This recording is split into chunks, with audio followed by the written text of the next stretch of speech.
Oke, sahabat Pusaka, selamat pagi. Selamat berjumpa kembali dengan kita di channel Pusaka tentunya. Dan saat ini saya bersama kameramen kita, Mas Ari Prasetya, atau yang kita sebut sekarang ya Cak Ari.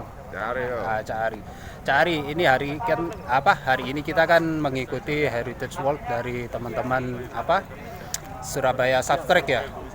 Nah, ini kita ada di kawasan Benteng Kedung Cowek, Surabaya, yang sebelumnya pernah kita eksplorasi juga. Dan sebagai lanjutan ini Mas Ari ya. Ini kita mau mengikuti apa ini? Safe Track, wisata sejarah ini, heritage tentang perjuangan. Ini benteng Kedung Cowek ini. Kedung Cowek. Jadi di benteng ini yang sempat tertutup lama karena mungkin pertimbangan keamanan juga dan menjaga keasrian daripada benteng ini, sehingga benteng ini ditutup total dan baru-baru ini juga dibuka ya Mas Ari ya. Sehingga saat ini teman-teman atau masyarakat dari manapun bisa melakukan eksplorasi di sini, tentunya melalui izin yang harus dilalui di pos sana ya, pos depan sana. Jadi izinnya gampang ya, karena sudah dibuka untuk umum ini.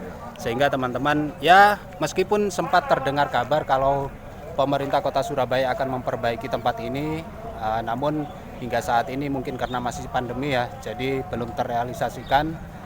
Ya kita tinggal tunggu saja kapan eksekusinya. Yang jelas tempat ini bakalan keren untuk kalian nikmati sebagai lokasi wisata, terlebih lokasinya berada di tepi laut dan berdekatan dengan jembatan Suramadu. Oke, ikuti terus perjalanan kita di Pusaka.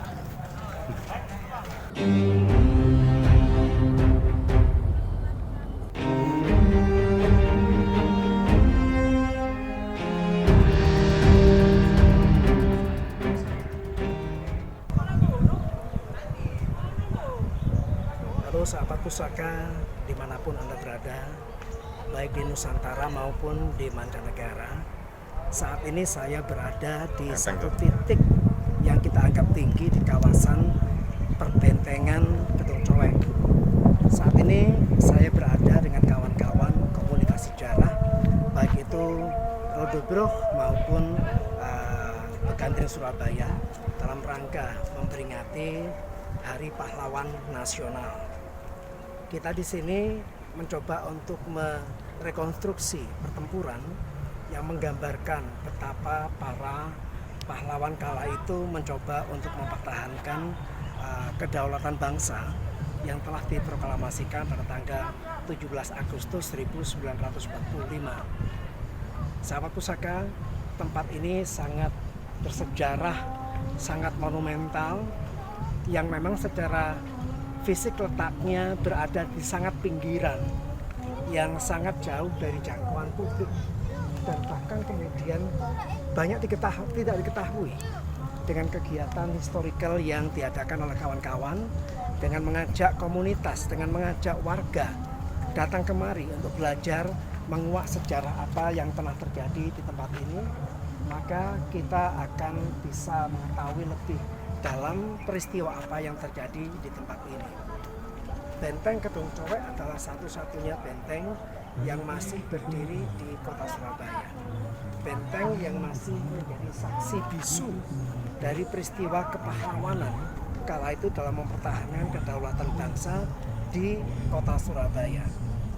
Karenanya ketika ada upaya-upaya dari kawan-kawan pegiat sejarah, ada upaya-upaya dari masyarakat yang mau datang ke tempat ini untuk melihat dan menengok seperti apa kawasan ini menjadi satu pintu bagi kota Surabaya, pemerintah kota Surabaya, dan menjadi pintu bagi warga kota Surabaya untuk kemudian menyadari bahwa di tempat ini memiliki nilai sejarah.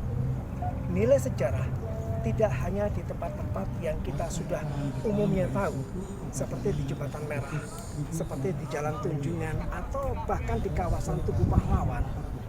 Peristiwa kepahlawanan terjadi secara sporadis di mana-mana di kota Surabaya. Salah satunya tempat ini memang sangat tersembunyi.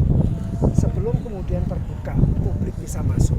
Kawasan ini merupakan kawasan yang sangat terbatas, kawasan yang dikelola oleh militer Kodam 5 Brawijaya dan pernah digunakan sebagai gudang peluru. Karena alasan-alasan keamanan itulah maka tempat ini tidak mudah dijangkau oleh publik. Nah, sekarang sudah tidak dipakai sebagai gudang peluru, maka menjadi satu pilihan yang tepat ketika tempat ini atau situs benteng ini bisa nantinya digunakan sebagai media pendidikan. Apakah itu museum, apakah itu sarana edukasi pariwisata, sehingga semakin banyak orang, semakin banyak publik yang datang ke tempat ini untuk belajar kesejarahan kota Surabaya. Apalagi kota Surabaya adalah kota pahlawan, sehingga perlu ada upaya-upaya untuk menggarisbawahi, untuk mengenal di tempat apa saja, di mana saja, seperti apa peristiwa itu, tentang kepahlawanan itu. Maka ini adalah salah satu upaya untuk menggali itu. Ini adalah salah satu upaya untuk memperkenalkan salah satu titik kesejarahan kota Surabaya. Mudah-mudahan dengan lebih terungkapnya kawasan benteng yang masih belum diapa-apakan. Secara fisik benteng ini belum diapa-apakan. Masih bisa untuk diapa-apakan dan masih bisa untuk dimanfaatkan untuk kepentingan publik, untuk kepentingan pendidikan, kebudayaan, pariwisata yang pada akhirnya diharapkan juga bisa menumbuh kembangkan potensi ekonomi yang ada. Itulah pariwisata, itulah upaya-upaya kita warga kota Surabaya untuk memanfaatkan nilai-nilai kesejarahan yang ada di tempat ini. Kita akan ikuti seperti apa teatrikal yang menggambarkan kesejarahan pejuang-pejuang Surabaya menyampaikan hasratnya untuk mempertahankan kemerdekaan. Kita ikuti seperti apa mereka menggambarkan nilai-nilai itu.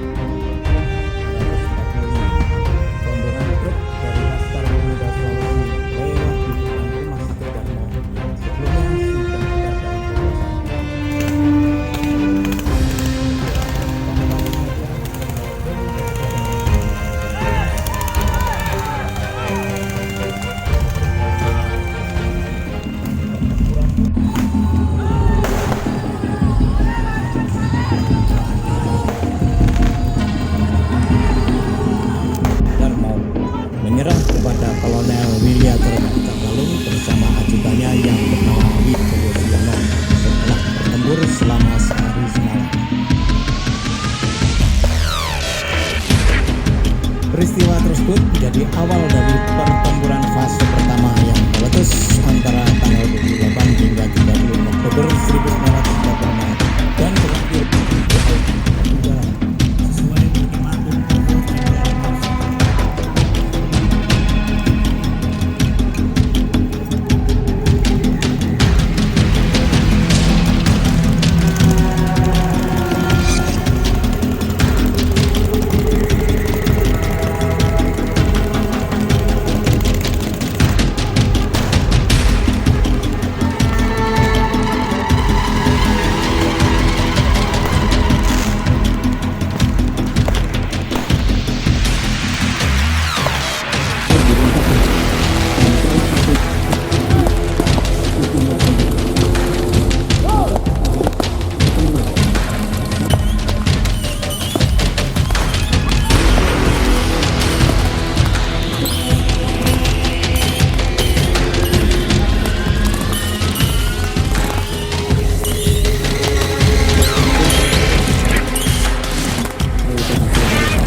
Dan ini teman kita, kameramen kita di channel Pusaka, Mas Ari.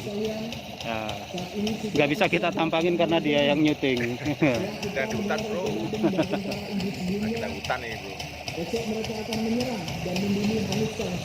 Jadi dalam acara ini di Substrate Surabaya Heritage Walk, ini suatu kreativitas tinggi ya dari teman-teman komunitas Rudolfburg dalam melakukan teatrikal peperangan yang hingga saat ini kita kenal sebagai Hari Pahlawan 10 November. Termasuk seperti apa kira-kira persenjataan yang pernah dipakai di kawasan Benteng Gedung Cowek ini. Bapak Ibu sekalian, kita tahu tadi betapa para pejuang mati-matian, termasuk bagaimana kawan-kawan dari Rudolfburg menggambarkan peristiwa yang dialami oleh Batalion Sriwijaya. Sesuatu yang terekspresikan dari diri mereka. Para teman-teman telah mereka semua memahami, mengerti betapa pertempuran ini tidak main-main kala itu. Pertempuran itu adalah nyawa. Dan kita pun di sini, alhamdulillah telah dibantu oleh mereka untuk mengetahui betapa perjuangan yang sangat mati-matian. Tergambarkan pasukan Inggris meninggalkan mereka. Mereka mati, ada 200 orang meninggal di tempat ini tanpa sempat dievakuasi dengan sempurna. Tadi tergambarkan seluruh anggota yang menggambarkan pasukan Sriwijaya meninggal. Baru saja kita menyaksikan bersama-sama ya bagaimana aksi dari teman-teman komunitas Rudebuh yang membuat aksi teatrikal mengenai bagaimana situasi peperangan di kala itu yang kemudian hingga saat ini kita kenal sebagai 10 November Mas ya. Nah, dan kebetulan kita berkesempatan dengan dapat berbincang sebentar dengan salah satu pemerannya di sini, di mana beliau ini pernah kita wawancara juga Mas Agus ya, terkait temuan sumur Jobong dan tulang belulang yang ada di situ. Mas Agus, gimana kabarnya hari ini? Alhamdulillah sehat. Sehat ya. Mas Agus, ini singkat saja ya, terkait teatrikal yang baru saja dilakukan ini, gambarannya itu secara ini gimana sih sebenarnya Mas Agus? Nah, gambarannya sangat mengesankan sekali untuk mengingat sejarah masa lalu itu, Mas. Bahwa masa lalu perjuangannya mungkin seperti kayak ini perjuangannya itu. Jadi bisa merasakan secara langsung ya, seolah-olah kita ada di sana saat itu. Terus untuk persiapan daripada teatrikal ini sendiri Mas Agus, kan ini kalau kita perhatikan tentunya tidak pastinya butuh persiapan yang sangat maksimal ya. Kalau dari teman-teman komunitas sendiri seperti apa? Ya persiapannya udah jauh-jauh hari itu udah disiapin semua, Siapin betul ya, termasuk riset sejarahnya juga ya. sejarahnya, fisiknya juga hari-hari ya. Oke, Mas Agus mungkin ada yang pengen disampaikan terkait Hari Pahlawan ini Mas Agus? Ya saya sangat terkesan sekali dengan adegan drama tadi, bahwa kita bisa melihat pertempuran di masa lampau itu intinya seperti ini. Dan saya menghimbau kepada generasi penerus itu untuk untuk bisa mengikuti peran sejarah dan melanjutkan perjuangan sejarah dari makarya, entah itu pendidikan olahraga. Oke. Ya. Oke, kalau gitu Mas Agus terima kasih atas waktunya ya.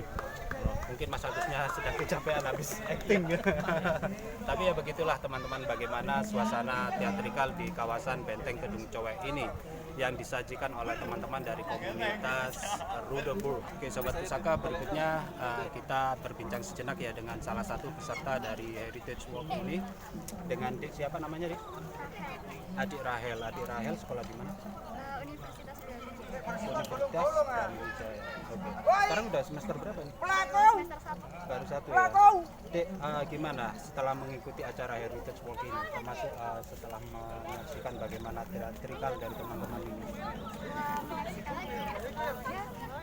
Kita bisa lebih tahu sejarah dari terutama peristiwa 10 November yang sudah terjadi di Surabaya. Terus kita sebagai generasi muda yang sebelumnya cuma belajar dari buku sejarah, kita sekarang bisa tahu kejadian realnya gimana karena udah digambarkan sama para peserta. Sehingga tergambarkan begitu ya. Terus kesan-kesan sendiri selain pelajaran yang bisa diambil apa? Seru sih, soalnya kita bisa kayak tahu gimana perjuangan mereka sebelumnya. Jadi kita sebagai generasi penerus bangsa tuh nggak sia-siain apa yang udah mereka perjuangin selama ini. Keren. Nah, pesannya nih buat teman-teman yang sesama generasi penerus nih, apa nih yang bisa disampaikan teman-teman? Karena saya pelajar, jadi buat para pelajar kita usahain buat selalu belajar dengan giat, terus raih cita-cita dengan maksimal. Terima kasih.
posisi di benteng paling ujung. Ya, meriam-meriam besarnya sudah tidak ada. Ya, artinya bahwa sisa-sisa persenjataan yang begitu besar sudah diambil menempuh dari dua arah. Satu dari arah tambak wedi, yang satu menjepit memutar melalui bagian terutama di kota-kota besar yang terdapat pelabuhan besar dan pangkalan udara terdapat benteng pertahanan.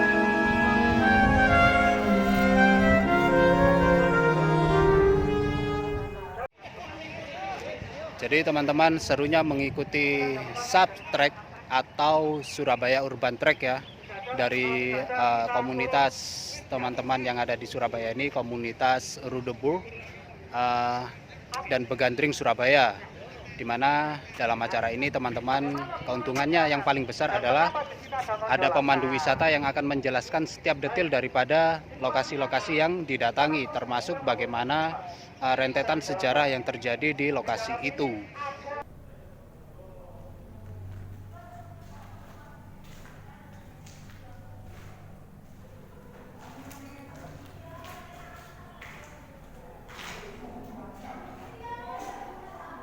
Sobat wisata, beginilah suasana di dalam bunker atau di dalam benteng ini ya. Nah, ini bisa kita sebut bunker ya, karena seperti bentuk ruangan, dan bisa kita simak ya di sini biar.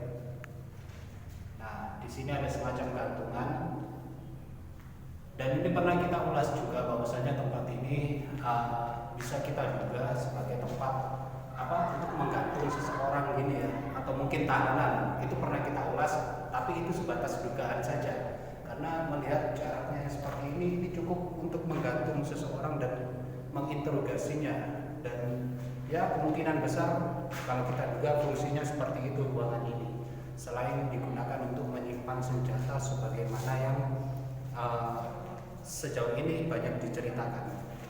Oke.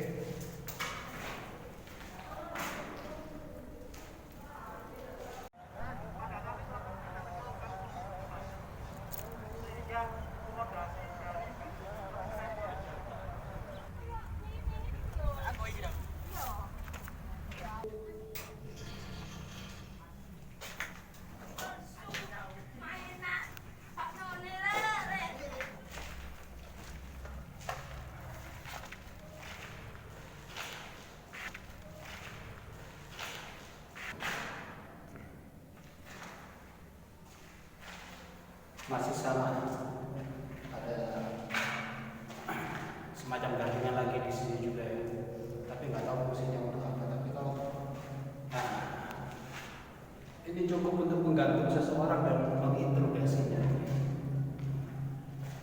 semacam ruang penyiksaan.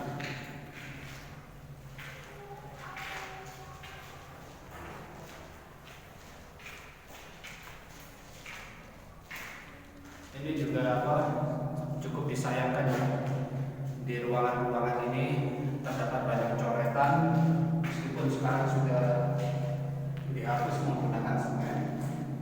Dan tempat semacam ini seharusnya itu dijaga dengan baik ya, karena ini bisa menjadi sebuah situs yang sangat bersejarah tentunya.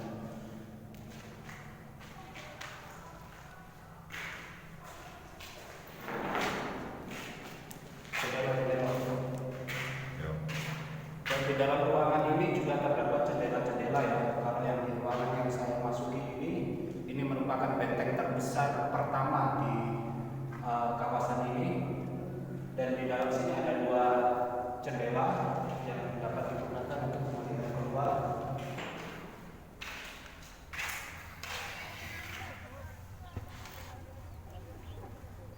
Dapat kita sama-sama saksikan seberapa tebal dinding daripada benteng ini. Kalau melihat dari ukuran jendela ini, dari tempat saya berdiri sampai keluar sana, ini kemungkinan besar sekitar 1 meteran. Artinya setiap dinding daripada benteng ini diperkirakan memiliki ketebalan setebal 1 meter.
sebagaimana yang sama-sama kita saksikan ya, bahwasanya sebenarnya tempat ini cukup sangat bagus, sangat indah, terlebih bersentuhan langsung dengan laut atau dengan pantai, di mana di bagian bibir pantainya terdapat batu-batu yang berjajar, batu yang tertata ya, seperti itu. Dan kalau kita boleh bilang, cukup sangat sayang sekali ya apabila tempat ini terus-terusan terbengkalai seperti ini. Terlebih tempat ini merupakan sebuah tempat yang sangat bersejarah tentunya di Indonesia, khususnya di kota Surabaya. Dan bisa kita lihat juga ya bagaimana teman-teman yang berusaha untuk berkreativitas di sini dengan mencari spot untuk melakukan fotografi dan juga untuk berbagai hal ya, seperti prewed atau semacamnya. Tentu akan sangat lebih bagus lagi kalau tempat ini dapat dibersihkan, direkonstruksi sebagaimana semulanya dia berdiri, akan semakin menambah epik suasana pemandangan di sini.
Sobat Pusaka, tempat ini benar-benar sungguh sangat luar biasa indahnya.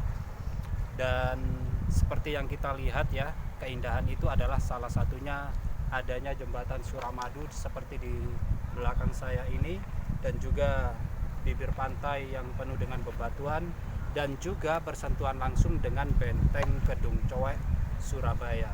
Tentu tempat ini akan sangat luar biasa sekali apabila nanti suatu saat pemerintah kota Surabaya benar-benar membuat tempat ini menjadi tempat yang sangat bersih, tempat yang sangat indah, untuk menjadi sebuah destinasi wisata bersejarah di kota pahlawan Surabaya.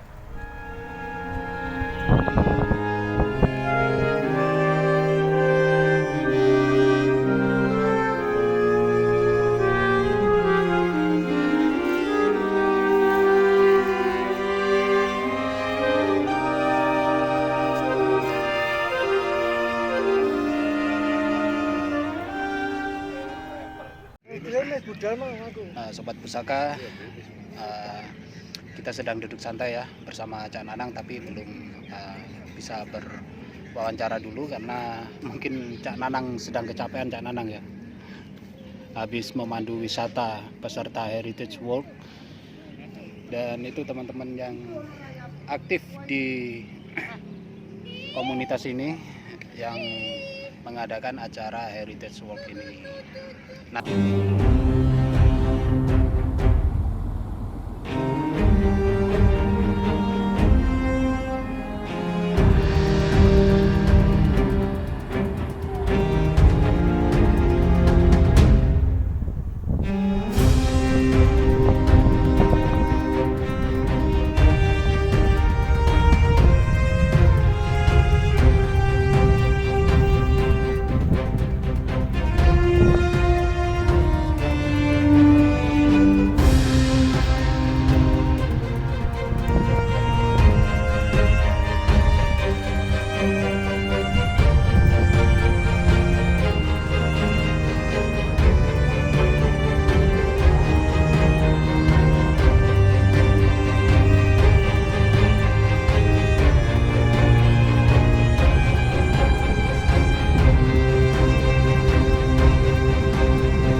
Ki Cak Nanang. Aduh. Ya, Cak Nanang. Apa? Alhamdulillah.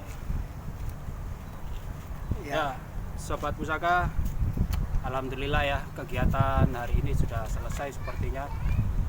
Dan Cak Nanang seperti yang sama-sama kita lihat lah, sedang duduk santai di belakang benteng Kedung Coek, ya Cak Nanang. Di depan benteng Kedung Coek. Oh ya, di depan, karena sebetulnya benteng ini menghadap ke laut. Oke, untuk menyingkat waktu nih Cak Nanang, terkait benteng Kedung Coek ini sendiri Cak Nanang, ada potensi apa yang bisa kita lihat dari sini Cak? Jadi betul Mas Saiful, sahabat pusaka, tadi kita sudah menjelajah kawasan situs benteng Kedung Coek, yang pada saat ini saya mencoba untuk melepas lelah, menikmati semilir angin seger ya, terakui segar ya. Segar sekali Cak. Nah ini sebetulnya tidak bisa lepas dari kondisi alam yang merupakan perpaduan antara potensi sejarah dan alam, begitu.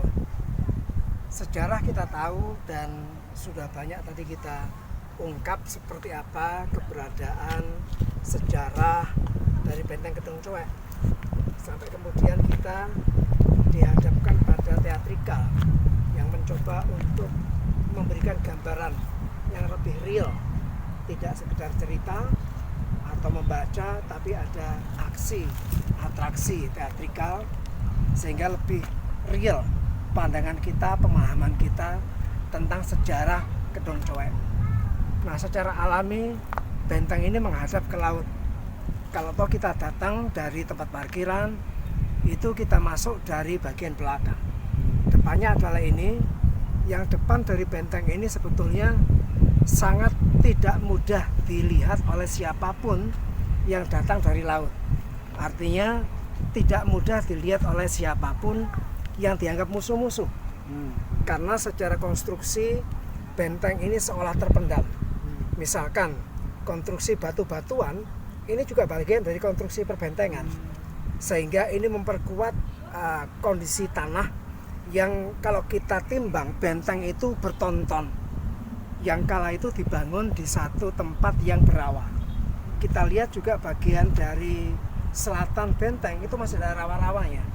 Tapi benteng secara konstruksi yang ada di tempat ini sangat kokoh berdiri, dan usianya sudah lebih dari 100 tahun. Dan tempat pantai itu kan biasanya labil, tapi ternyata bisa sangat kokoh berdiri hingga sekarang. Ini salah satu dari sistem konstruksi yang dipakai. Satu, tentang konstruksi, bahwa secara alami benteng ini juga pada akhirnya terpadu dengan vegetasi, terpadu dengan pohon-pohon yang lebat begitu ya. Di antara kelebatan ini juga ditunjang sama besarnya pohon-pohon.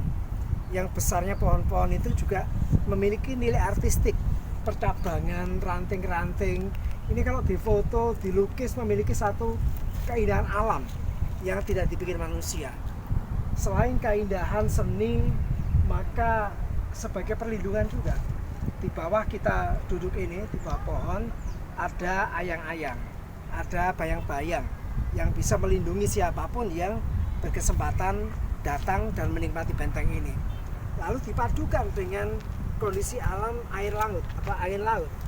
Angin laut berembus menerpa daunan, sehingga bau-bau yang terjadi, yang ditimbulkan bukan bau laut, tapi ada kombinasi dedaunan, ada aroma dedaunan. Anginnya pun juga pada akhirnya bukan angin yang terasa hangat atau panas, tapi sudah tertransformasikan menjadi satu kualitas angin yang segar kita rasakan.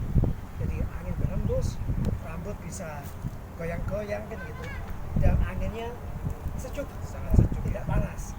Itu yang kemudian menambah aslinya tempat ini, yang kalau kemudian tempat ini menjadi satu jujukan yang lebih terorganisir dengan bisa manfaatkan, maka potensi manfaatnya banyak. Ditambah lagi dengan satu keindahan, kemegahan ciptaan manusia, yaitu Jembatan Suramadu. Jadi Jembatan Suramadu ciptaan manusia dan merupakan satu-satunya jembatan yang ada di Indonesia menghubungkan antar dua pulau. Terpanjang satu-satunya antar pulau. Ini juga menjadi sebuah inspirasi nantinya untuk menghubungkan pulau-pulau yang ada di Indonesia, karena juga negara ini negara kepulauan, sehingga bukan tidak mungkin antar pulau akan dihubungkan seperti jembatan Suramadu yang menghubungkan Jawa, Surabaya, dan Madura. Ada lautnya, pemandangan Pulau Madura pun juga kelihatan, termasuk kebudayaan, kebiasaan para pelaut. Ada perahu-perahu, ada orang mencari ikan. Ini kan satu peradaban pantai, peradaban laut yang bisa dinikmati ketika orang berkunjung ke Benteng Gedung Coek. Jadi tidak hanya ngomong sejarah, tapi ngomong keindahan, merasakan keindahan. Ketika kita duduk seperti ini, tidak usah banyak orang cerita. Saya memandang laut, memandang pohon yang melekuk seperti ini. Ada keindahan yang tercipta, ada rasa yang bisa kita dapatkan. Ditambah kemudian ngomong sejarah yang berarti harus dinarasikan, diceritakan. Jadi ini perpaduan yang sangat luar biasa untuk bisa menjadi satu potensi wisata bagi kota Surabaya. Begitu Mas Afif. Oke, terus kan itu tadi mengenai potensi yang bisa kita dapatkan ya di lokasi pertahanan inilah ya. Kemudian selain itu Canang, mungkin ada hal lain yang belum diketahui oleh teman-teman ya, teman-teman pemirsa lah, tentang terkait wilayah ini sendiri itu seperti apa Canang? Jadi ini kawasan timur ya, jadi kawasan timur, pantai timur lah, kota Surabaya. Kalau kita ngomong sejarahnya, mengapa ada benteng ini, ternyata di sepanjang garis pantai ini tidak satu-satunya. Ada beberapa titik yang membujur dari timur hingga ke barat, yang semua perbentengan itu sekarang sudah hilang, sudah nggak ada. Pernah ada sebelumnya, bahkan di seberang kita duduk di Pulau Madura itu ada juga perbentengan. Ada juga ya? Yang itu menjadi satu bagian untuk sistem pertahanan kota Surabaya. Mengapa? Ya karena kota Surabaya sudah dari awal menjadi satu titik kota pertahanan Pulau Jawa. Jadi pertahanan Pulau Jawa yang ada di wilayah timur dari Pulau Jawa, yaitu di Surabaya. Kemudian wujudnya tidak hanya benteng ini saja. Di pedalaman kota pun juga pernah ada benteng-benteng.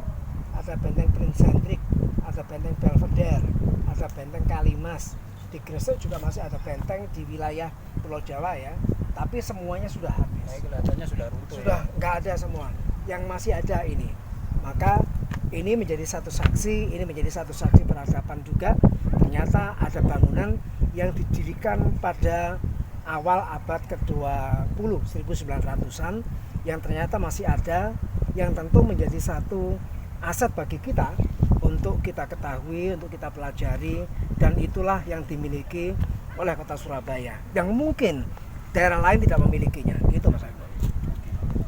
Baik kawan pusaka, itulah tadi ya sepintas mengenai kawasan Benteng Gedung Coek Surabaya, di mana potensinya cukup sangat luar biasa memang. Selain dari benteng itu sendiri, kawasan ini juga merupakan kawasan tepi laut yang seperti disampaikan oleh Cak Nanang tadi. Di sini kita tidak hanya bisa mendapatkan view terkait benteng, tapi juga ada jembatan Suramadu, terus laut itu sendiri, dan juga bebatuan yang menjadi salah satu pertahanan juga Pak Nanang ya di sini dahulunya. Oke, cukup sekian dulu ya sahabat pusaka yang bisa kita sampaikan hari ini. Ya, sampai jumpa di edisi berikutnya. Mudah-mudahan tayangan kita kali ini bisa menjadi ilmu dan informasi yang bermanfaat. Salam pusaka.